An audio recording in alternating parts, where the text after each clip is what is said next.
I'll start from the moment everything snapped, because that's how it really happened. No slow build-up, no gentle warning, just crack. And the truth spilled out like poison from a broken bottle. It was a Wednesday late evening. I come home early, a rare break between business trips. The house was suspiciously clean, like someone had wiped off guilt with a lemon-scented cloth. The faint smell of cologne, not mine, still lingered in the air, subtle, but insulting. Then I saw it. Her red dress, the one she used to wear when she wanted something, draped carelessly over the living room couch. She hadn't worn that dress in over a year. Not for me, anyway. I was halfway through picking it up when I noticed it. A phone. Silver. Definitely not hers. I didn't hesitate. I unlocked it. No code. Too cocky. And my stomach dropped before I even read a single message. The first one hit me like a damn truck. Can't wait to feel you again tonight, baby. That dress is my weakness. I sat down. The couch felt colder than it should have. I scrolled. Pictures. Her in the mirror, puckered lips. Her holding a glass of wine in what looked like our bedroom. Videos. I didn't open them. I didn't need to. It's strange, that moment. Your heart goes quiet before it shatters. The first thing I remember thinking wasn't anger. It was, she wore that dress for him. She smiled like that for him. The sound of keys at the door snapped me out of the haze. I turned slowly. There she was, Amanda, my wife of 7 years. Blonde, polished, smug. The kind of woman who always looked like she just got away with something. "Oh, you're home early," she said, blinking like a kid caught with chocolate-stained fingers. But there was no guilt behind those eyes, only calculation. I held up the silver phone. Silence. Then came the smirk. Not regret. Not panic. Just pure, grade-A arrogance. "Where'd you find that?" she asked. Stepping inside like this was just another Tuesday. I didn't answer. She tilted her head, tossed her purse on the table. "You shouldn't be going through things that aren't yours," she said, voice like ice. "Oh, you mean like my house? My bed?" I asked, standing now. My hands shook, but my voice didn't. "Not yet." "Don't be dramatic, Daniel." That's what she said. Dramatic. I laughed. Honest to God, laughed. Because what else do you do when your wife calls you dramatic while standing 3 feet away from evidence that she's been turning tricks behind your back like it's a full-time job? "I saw the messages, Amanda." She walked past me, poured herself a drink like we were just chatting about work. "Okay, so what now? You gonna cry? Break a lamp?" Her words stung, not because they were cruel, but because they were empty. No remorse. No, I'm sorry. Just pure disdain. And that's when I realized something. She didn't make a mistake. She wasn't sorry. She enjoyed it. Every sneaky little hotel visit. Every whisper in the dark. Every smug, hidden grin when she kissed me goodnight after spending hours with someone else. I stared at her.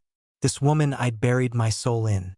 The woman who'd held my mother's hand at her funeral.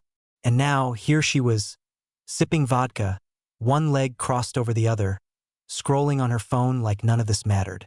I looked her straight in the eye and said it. "You're a damn scoundrel, Amanda." She didn't blink, didn't flinch, just sipped, smirked, and said, "You should have never stopped traveling. Life was more fun when you were gone." That's when the doorbell rang. Not just any ring, that aggressive type. The impatient, I know what's happening inside ring. Amanda's face twitched for the first time. Just slightly. I opened the door, and there he was, tall, dark jacket, mid-30s, trying hard not to look nervous. He looked at me, then at Amanda, then back at me. Are you Amanda's?" He trailed off. I smiled. It was genuine, because right then, something clicked in me. I wasn't the victim. I wasn't the fool. I was the man who was finally done being lied to. The guy at the door, he looked like he expected someone else to open it. Not a husband. Not me. His lips parted, ready to explain. But what was he going to say? "Hi, I'm the guy banging your wife?" That would have at least been honest. Instead, I saved him the trouble. "You looking for Amanda?" I asked. My voice calm. Too calm. That dangerous kind of quiet before something breaks. He gave me a slow nod, eyes flicking behind me, like he hoped she'd step in and clean this mess up. She's inside, I added, stepping aside. Why don't you come in and meet her husband? He hesitated. You could tell this wasn't how he imagined their little fantasy unfolding. But curiosity or stupidity pushed him forward. Amanda was still lounging on the couch, now watching this scene like it was beneath her. She didn't stand, didn't speak, just sipped her drink and rolled her eyes. Brandon, she finally said lazily. So that was his name. Brandon. He stepped forward, awkward as hell. Mandy, I didn't know he'd be here. Mandy. Jesus. She was letting him call her Mandy.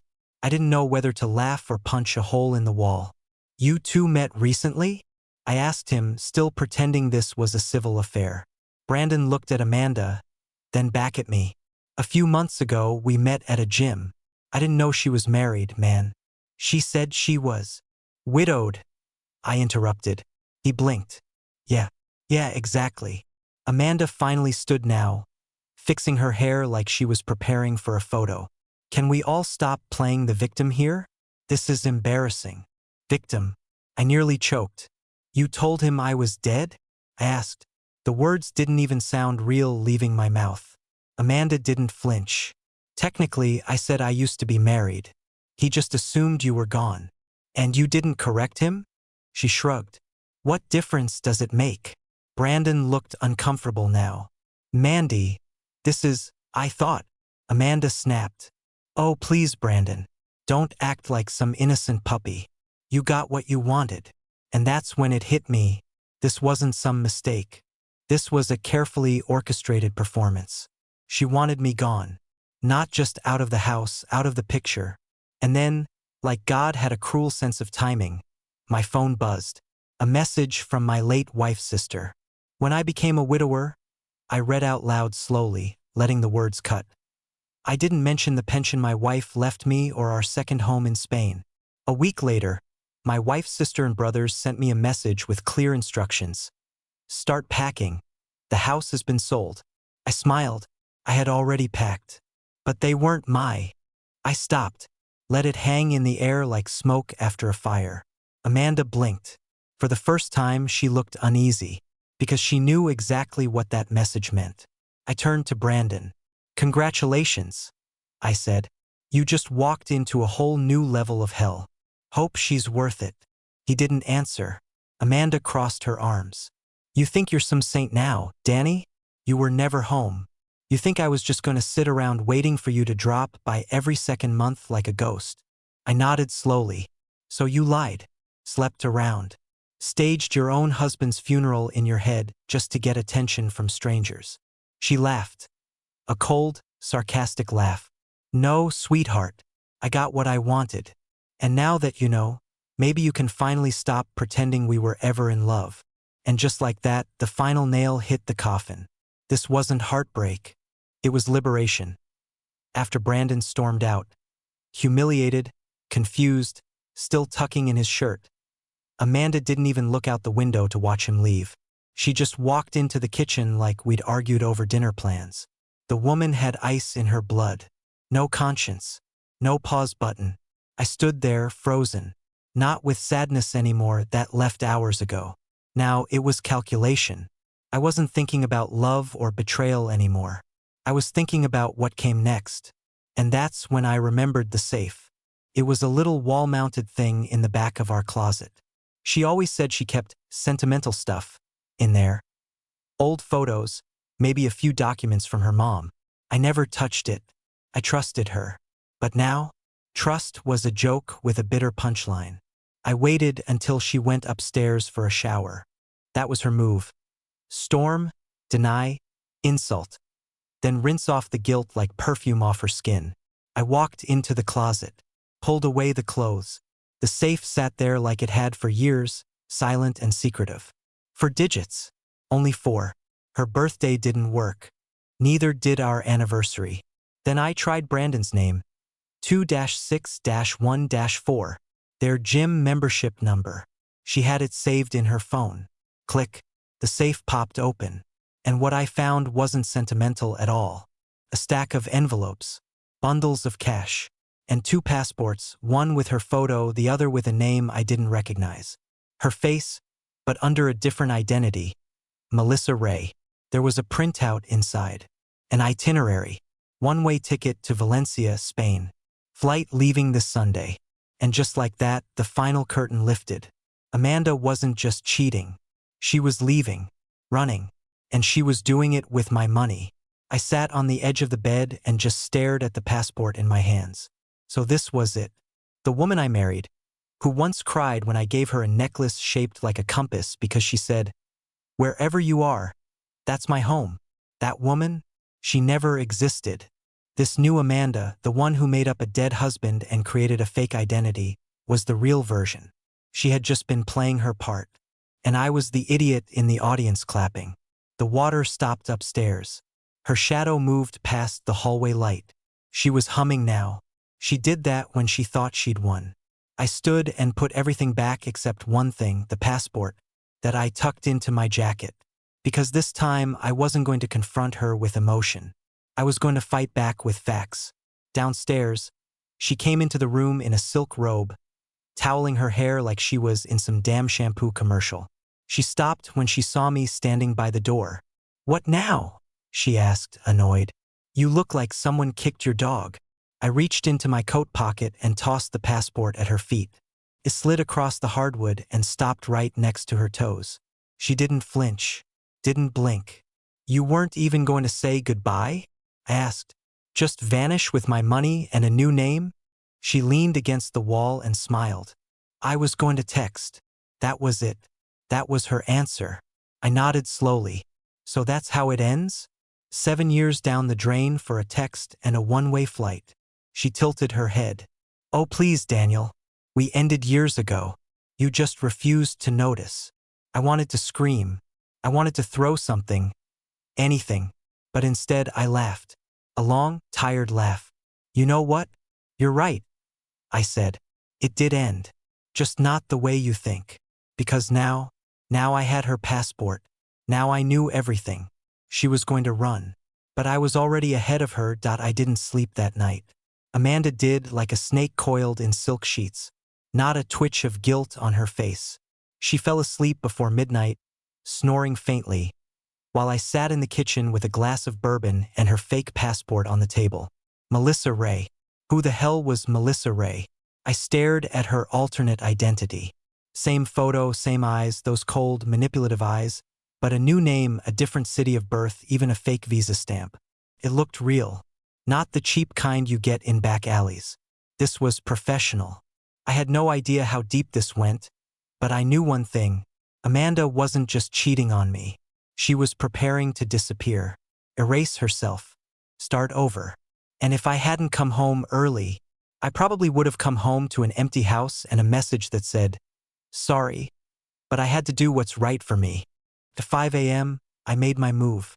I drove to the bank. I had just enough legal power to freeze our joint account. She wasn't expecting that. She thought I'd be too paralyzed to act. Wrong. By 6:30, I was at the airport. I needed to confirm what I already suspected. There was a flight to Valencia on Sunday, and there was one ticket under Melissa Ray, first class, paid in cash. I smiled at the woman behind the desk. "Sorry, my sister forgot to mention if she booked luggage. Could you check for me?" I asked, sliding the fake passport across the counter casually. The woman looked it over and tapped a few keys. "Ah yes, one checked bag allowed, but no luggage registered yet." "Perfect." I thanked her and walked out, pocketing the passport again. I wasn't going to confront Amanda now. Not yet. There was something delicious about watching her act normal while I dismantled her plan in silence. That night I cooked dinner. Steak. Her favorite. She looked at me suspiciously at first, but then smiled, that fake, sugar-laced smile that used to fool me. "Trying to win me back?" she teased, sipping wine. I smiled right back. "No, just making sure you're well-fed before your big day." She narrowed her eyes slightly, but said nothing. Saturday came. She spent the day getting a manicure, shopping, and making cryptic little comments like, "I might be going away for a while, just to clear my head." "Oh, I bet you are, sweetheart." I bet your head's going to be real clear when you're stopped at customs. That night, she didn't sleep next to me. She claimed she had a headache. Slept in the guest room. I knew better. She was rehearsing her escape in her head. Sunday morning, 6 a.m. I woke up to the sound of wheels across hardwood. Her suitcase. I stayed in bed. She didn't say goodbye. Didn't even peek into the room. By the time I got up and poured myself coffee, she was gone. 10 minutes later, I got the text. Don't bother calling. Don't come looking. I'll be in Spain. Starting over. Don't ruin this for me. I stared at the message, smiled, and replied, Have a safe flight, Melissa. 5 hours later, I got the call. She'd been detained at customs. Passport flagged. Ticket voided. Questions asked. She called me from some generic airport holding room. Daniel, what did you do? She hissed through the phone. I took a sip of coffee, calm as a monk. I smiled, Amanda. I just smiled. And then I hung up. Amanda came back 2 days later. No suitcase, no makeup, no fake smile. Just fury. Pure, unapologetic fury. Wrapped in yoga pants and an oversized hoodie she hadn't touched since college. She slammed the front door behind her so hard. A photo of our wedding day fell off the wall. Fitting. You ruined everything, she spat, walking straight into the living room. I was already there, sitting on the couch, reading a book I had no intention of finishing. I closed it gently and looked up. No, Amanda. I stopped you from committing felony identity theft and fleeing the country with $500,000 you didn't earn. She glared at me, pacing like a caged animal. I spent months planning that. Months.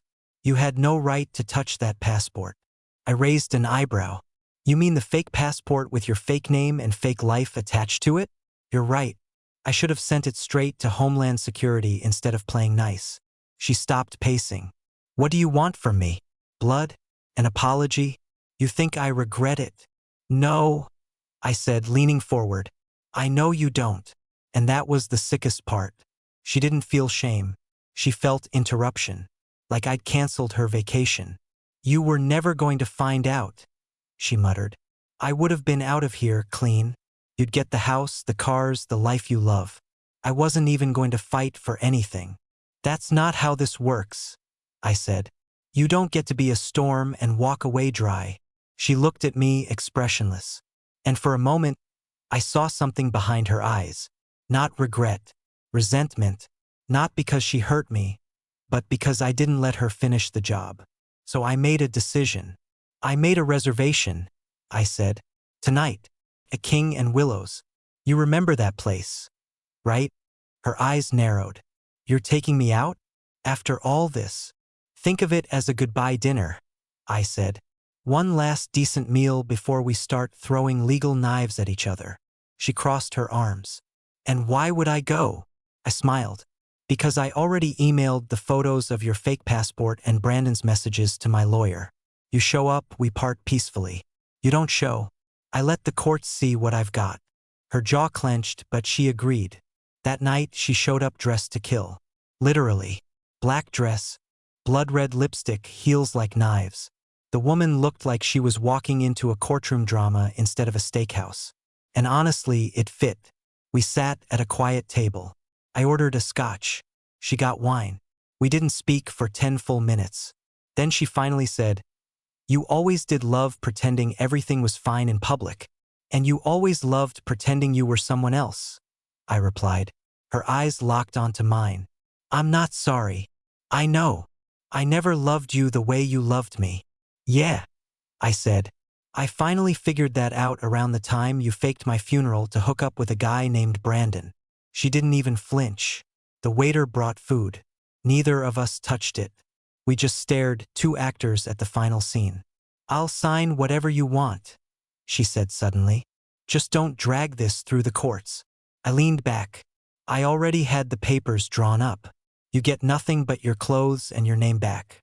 That's generous, considering what you tried to do. She paused, swirled her wine, then said quietly, I never wanted to be saved. You always tried to save me. And that was the closest thing to a confession I'd ever get. Or maybe it was a warning. Either way, I paid the bill, stood up, and left her sitting there. Alone. Just like she deserved. The papers were signed the following week. No drama. No courtroom spectacle. Just a few flicks of a pen and 7 years were reduced to a stack of legal documents and a notary's dry voice. Amanda didn't even look up. She wore sunglasses indoors. A pathetic attempt to shield herself from the reality of it all. Or maybe she was hiding the bruises pride leaves when it finally hits a wall. We didn't speak. She didn't say goodbye. She just left. Like she always wanted to. I stood there in the office for a long time after she was gone. Staring at the door like maybe she'd come back and confess everything. Say she was sorry, that she was sick, delusional. Something. Anything. But that door stayed closed. So I went home. That night, I opened the drawer she used to keep locked. The one in her writing desk. I don't know why. Maybe curiosity, maybe punishment. Inside, I found them. Letters. Dozens of them. Each in a white envelope, neatly labeled. Not to me. To him. Brandon. Others. Some of the names I didn't even recognize. There was one to a Chris. Another to a Ty. Even a Marcus. I read them all. One after another. Some were romantic, the way you write when you think nobody's watching. Others were cold, tactical, like blueprints for seduction. One read, "I hate the way Daniel breathes. It's like even his lungs are desperate to control me." Another, "He's soft, weak, still doesn't know I emptied the Spain account last fall. I'm already halfway out the door." That one nearly made me throw a chair. But I didn't. I kept reading. Because as painful as it was, it answered every question I'd been too afraid to ask for years. Amanda didn't just cheat. She thrived in betrayal. She needed deception the way some people need air. But the worst one, the one that tore something final in me, was dated a year into our marriage. Back when I still thought she was the kind of woman who'd cry at rom-coms and dance barefoot in the kitchen on Sunday mornings. I missed the thrill. Marriage is suffocating. Being someone's forever makes me feel like a corpse with a ring. I stared at those words until they blurred. And then I put them all back. Sealed the drawer. Walked out of the room and didn't go back for 3 days. That weekend, I packed a bag and drove 3 hours north to the lake house. The one she never liked. Said it was too quiet, too boring, too far from good Wi-Fi. I always loved it. Still did. For the first time in what felt like years, I slept. Really slept. No dreams. No Amanda-shaped shadows crawling through my thoughts. I spent days in silence. No TV. No phone. Just water, trees, and wind. And I started writing. Not revenge letters. Not journal entries either. Just thoughts. Memories. What I remembered before it all rotted. I wrote about the time we danced in the kitchen while spaghetti boiled over on the stove. The time we got drunk in Madrid and she pretended to be a tour guide. The time I thought we might actually grow old together. And then I wrote the letter I never sent. "Amanda, if I'd known you were drowning, I would have thrown you a rope. But you weren't drowning, you were swimming away. And I was the idiot who thought you'd come back. I'm not angry anymore. Just done. I hope you find whatever it is you've been chasing. And I hope, one day, it doesn't destroy you." I folded the page and burned it. Watched it turn to ash. That night, I finally smiled. A real one this time. When I got back from the lake house, something felt different. Lighter. Not in some dramatic, movie-ending way. Life still felt raw, and the silence in the house was heavy. But it was mine. Every creaking floorboard, every breath of still air, all mine. Amanda was gone. Officially. Permanently. But if life's taught me anything, it's that people like her don't disappear quietly. They always leave one last surprise behind. And Amanda, she was never the kind of woman to exit without slamming the damn door on her way out. Came a week later. A manila envelope, delivered to my office. No return address. Handwritten. Sloppy. Inside, just a single printed sheet. When I became a widower, I didn't mention the pension my wife left me or our second home in Spain. A week later, my wife's sister and brothers sent me a message with clear instructions. "Start packing. The house has been sold." I smiled. I had already packed. But they weren't my. That was it. Cut off mid-sentence. Like a riddle or an unfinished threat. But I knew that paragraph. It was from Amanda's sister, Rachel. She'd sent that text months earlier, right after Amanda's mother died. At the time, I thought it was just grief-fueled nonsense. Now I knew better. This wasn't Rachel's writing. It was Amanda's. And it was a message. I started piecing it together. There were 2 properties in Amanda's family's name. The house we lived in, legally mine, and a second home in her mother's name, hidden under layers of paperwork and inheritance technicalities. In Spain, she had planned to sell it behind my back. She'd already started the process. And the kicker? She listed my name on one of the forged ownership claims, likely to make the sale smoother. That was her last play. Not a romantic goodbye, not a spiteful voicemail, but a silent attempt to rob me one last time and vanish into the sun-soaked streets of Europe. Except now, I had the documents, and I had a damn good lawyer. I called Rachel. She picked up fast, voice tired, suspicious. "Why are you calling me?" she asked. I didn't answer right away. Just said, "Did Amanda try to sell your mother's house?" Silence. Then, "She told me you were pushing her to do it. Said you wanted the money to recover after the divorce." I laughed, bitter and deep. "She forged my name." "Of course she did," Rachel whispered. "She told us all sorts of stories. Said you hit her. Said you emptied the accounts and left her penniless." Jesus Christ. The lies just kept on multiplying like cockroaches in the dark. I told Rachel the truth, or most of it, enough that she started crying quietly on the other end. "She was always like this," she said. "Even as a kid. She'd break something, then make everyone else feel guilty for noticing." I hung up, head pounding. Later that night, I took a long walk around the neighborhood. The air was thick, summer buzzing around me like static. And I realized something. Amanda had never cared about the house. Or me. Or Spain. What she wanted more than anything was control. Not money. Not freedom. Just the power to decide who stayed, who left, who got hurt. And now, she had nothing. Not even her last house of lies. Because the next morning, my lawyer served her with a cease and desist. We froze the property. Blocked the sale. Her fake signature was submitted as evidence. She was under investigation. I didn't hear from her again. Not directly. But word got around. Amanda Ray or Melissa Ray or whoever she was trying to be this week had officially disappeared. I never got a final message. No voicemail. No teary confession. No long-winded email where she tried to twist the narrative into something softer. Amanda vanished like she'd never existed at all. The investigation into the forged Spanish property documents went cold once her trail ended. The authorities said she'd likely crossed into a country without extradition. A ghost with fake names, fake histories, and more than enough practice lying through her teeth. And me? I didn't chase her. Didn't hire a PI. Didn't care to. Because the truth was I had already won. Not in court, not in bank accounts or property titles.